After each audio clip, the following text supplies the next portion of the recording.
Well, alrighty then.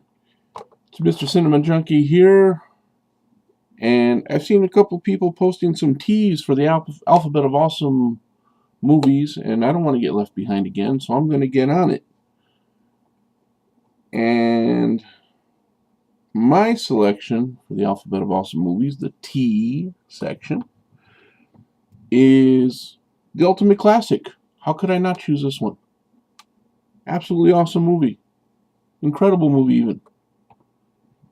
Before there was Michael, before there was Jason, before there was Freddy, there was Leatherface.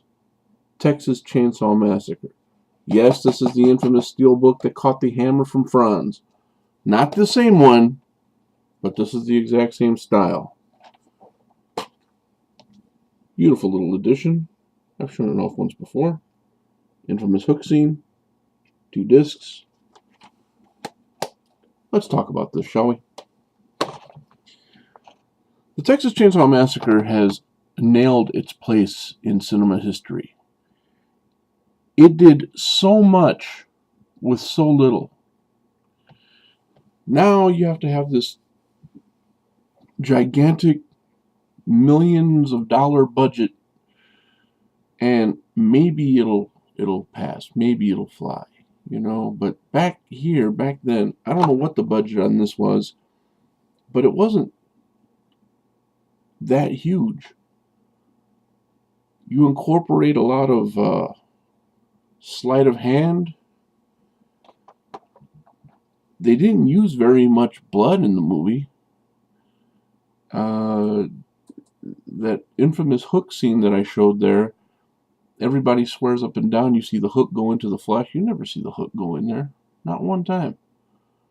You never see the hook. You never see a hammer make contact with the guy's head. You never see the chainsaw cut up Franklin. You never see any of these things. It's all left to our imagination. It's just a lot of movement and a lot of pretty good acting. I mean, if that girl would have got hung up on a hook and just acted like, ow, we wouldn't have fallen for it. But she had that reaction like, oh my God, you can't believe someone just stuck a hook in my back. She had that kind of reaction, like, trying to pull for it and stuff like any of us would have done, not just hung there and been like, oh, it hurt so bad. So it took a lot to pull those things off and make them work with very little money and very little effects. The face of Leatherface is just famous. You see that face, you know exactly who that is. I don't care if it's part 1, 2, 3, the remake, whatever. You see that in any version of that face in a mask shop or anything, right away you think Texas Chainsaw Massacre.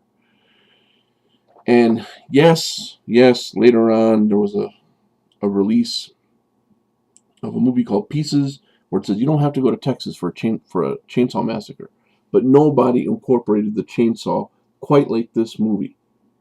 Not only because it's the namesake, but just look at this guy.